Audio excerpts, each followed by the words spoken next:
ស្គាល់មុខតែមិនស្គាល់ចិត្តមិត្តរាប់អានគ្នាស្រឡាញ់ដូចបងប្អូនបាយមួយចានហូប2នាក់ចុងក្រោយបាយជាមិត្តភ័ក្តិខ្ចីម៉ូតូបងប្អូនប្រុសនេះទៅចាក់សាំងមួយផ្លែតមានមួយផ្លែតណាចូលចង់100ផ្លែតហើយអត់តន់យកគ្នាវិញទេអាពួកម៉ាអាហ្វុងឯងយកម៉ូតូយកអីមកឲ្យអញវិញមកអើយចាំអញដកពីបណ្ដឹងហ្នឹងចេញឲ្យពលីចាប់ឯងអត់យកទៅយកម៉ូតូមកវិញហើយរាប់អានគ្នាធម្មតាវិញទៀតបាទអើបើពួកម៉ារាប់អានគ្នាយូរហើយណាហ្នឹងហើយធ្លាប់តែបាយទឹកមួយចាន2នាក់ហូបស្ទីងមកកំប៉ុងចង់5នាក់ក៏មានដែរពួកម៉ាណារាប់អានគ្នាមកសេរីបងប្អូននេះអាកពើឯងកពើខ្លាំងហ่าតែបើមកវិញក៏នៅតែរាប់អានដែរទៀតមកវិញក៏នៅរាប់អានដែរតែវាលក្ខណៈថាបងប្អូនបាត់ម៉ូតូតាំងពីថ្ងៃណាបងតាំងពីថ្ងៃទី26បង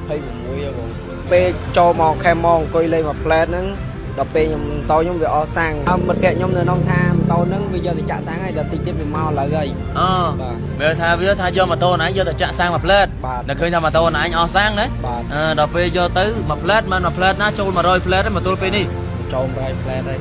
ញ៉ាំណៃមានអីផ្ដាំផ្ញើទៅដល់ពួកម៉ាណៃឈ្មោះអីអូនពួកម៉ានោះឈ្មោះអាឈីងឬអាហ្វុងព្រោះគេហៅពីឈ្មោះហ្នឹងណាអូនណៃមកចឹងអូនណាមិត្តភក្តិខំស្រឡាញ់រាប់អានគ្នានៅជាមួយគ្នាហូបចុកអីជាមួយគ្នាដូចបងប្អូនបកាទេអាណៃធ្វើចឹងទៅរួចទៅទៅដើរទៅណាអត់វាក៏មិនបានដែរនាំវាទៅគ្រប់កន្លែងហ្មងទៅណាអត់វាក៏អត់បានទៀតហើយសំណាវាធ្វើដល់អាណៃចឹងអូនណាហើយខ្លាំងហើយអត់ឮគេនិយាយថា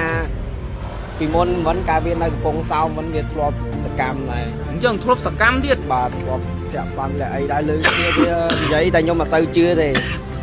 បាទខ្ញុំព្រួយខ្ញុំស្គាល់វារៀងយូរដែរតែដល់ពេលមកវឹកខ្ញុំឡើង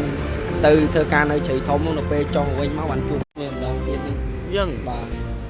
បងប្អូនជាទីមេត្រីសូមសរុបជារួមមកវិញជុំវិញនឹងព័ត៌មាននេះមានន័យថាបងប្រុសគាត់មានមិត្តភក្តិម្នាក់រាប់អានគ្នាស្មោះស្ម័គ្រនឹងគ្នាទៅណាមកណាទៅតែជាមួយគ្នាទេសឹងថាជួនកាលទៅណាអីអត់គ្នាក៏អត់បានដែរហើយរាល់ការដែលរស់នៅជាមួយគ្នាស្ទីងមកកំប៉ុងហូប2នាក់បាយមួយចានហូប2នាក់ទៅណាមកណាអីតែងតែមានតំណែងតំណងមួយគ្នាស្អិតល្មួតអីផ្សេងប៉ុន្តែបាយចុងក្រោយអាមិត្តភក្តិបងប្រុសនេះបានធ្វើការខ្ចីម៉ូតូគាត់យកទៅធ្វើការចាក់សាំងឲ្យពួកម៉ាយកទៅចាក់សាំងឲ្យមួយផ្លែតឥឡូវនេះមិនមែនមួយផ្លែតណាបងប្អូនចូលចង់200ផ្លែត300ផ្លែតអត់តន់យកមកឲ្យវិញទេអញ្ចឹងខ្ញុំសូមផ្ដាំផ្ញើទៅដល់អាបងប្អូនប្រុសឈ្មោះហ្វុងឬឈីងឈ្មោះគាត់មាន2ជួនណាគេហៅហ្វុងជួនណាគេហៅឈីងអញ្ចឹងទៅបើបានឃើញនៅព័ត៌មាននឹងហើយអូនឯងយកម៉ូតូឲ្យពួកម៉ាអូនឯងវិញណាអូនឯងកុំឲ្យប៉ូលីសគេតាមចាប់កុំឲ្យប៉ូលីសគេតាមកបួចអីផ្សេងអូនឯងកុំគិតថាអូនឯងរត់រួចអីបើតារាបណាអូនឯងនៅក្នុងស្រុកខ្មែរខ្លាចតែអូនឯងទៅស្រុកគេហ្នឹងបងមិនហ៊ានសន្និដ្ឋានណាប៉ុន្តែតារាបណាអូនឯងឈរនៅលើដីខ្មែរអូនឯងនៅតែប្រទេសកម្ពុជាអូនឯងចង់ទៅដល់ណាក៏គេចាប់បានដែរពើចង់មានស្លាប់ចេះហោះចង់មានសិលចេះបំបាំងកាយក៏មិនអាចគេចផុតដែរសំណាញ់ច្បាប់ណាអូនអញ្ចឹងបើអូនឯងឃើញហើយអូនឯងជួយយកម៉ូតូឲ្យមិត្តភក្តិទៅពើណាកុំឲ្យអរិញប៉ូលីសគេតាមចាប់អូនឯងអីធម្មតាបងអូនគាត់ដាក់ពាក្យប្រឹងហើយតែកាលណាបើអូនឯងនៅតែបន្លាយពេលងាយយកម៉ូតូឲ្យគេហ្នឹងប៉ូលីសគេស្រាវជ្រាវតាមចាប់ហើយឬមួយក៏បងអូនឯងយកម៉ូតូហ្នឹងទៅដាក់នៅណាទៅប្រចាំនៅនោះឬមកទៅលក់នៅនេះធ្វើចេះទៅចុះអញ្ចឹងអូនឯងចាំជួយប្រាប់ទៅអរិញពួកម៉ាក់អូនឯងវិញទៅដើម្បីឲ្យគាត់ដឹងនៅដំណឹងប៉ុន្តែបើអូនឯងប្រចាំរបស់គេត្រូវរកលុយទៅលក់របស់គេឲ្យវិញឬបើអូនឯងទៅលក់របស់គេអូនឯងទៅទិញថ្មីឲ្យគេវិញនេះវាតម្រូវតែបែបហ្នឹងពួកម៉ាក់ក៏ដោយរាប់អានគ្នាក៏ដោយក៏គេមិនមែនឲ្យអូនឯងទៅ free ដែរពើណាអញ្ចឹងបងគ្រាន់តែចង់ដាស់តឿនទៅបងឯងអាហ្វុងឬអាឈីងតែប៉ុណ្ណឹងកុំឲ្យអូនឯងនៅកាន់តែផុងខ្លួនជ្រៅទៅ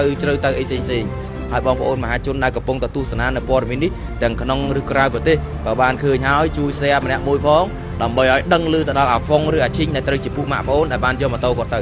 បងប្អូនជាទីមេត្រីជុំវិញនៅព័ត៌មាននេះខ្ញុំបាទមាសសារ៉ាមាត់រហ័សសម្រាប់ត្រង់មិនមានអ្វីច្រើនទេគ្រាន់តែចង់ជម្រាបជូននៅព័ត៌មាននេះឲ្យពុកម៉ែបងប្អូនបានជ្រាបនិងដឹងជាដំណឹងតែប៉ុណ្ណេះខ្ញុំបាទមាសសារ៉ាមាត់រហ័សសម្រាប់ត្រង់ក៏សូមអរគុណនិងសូមគោរពលា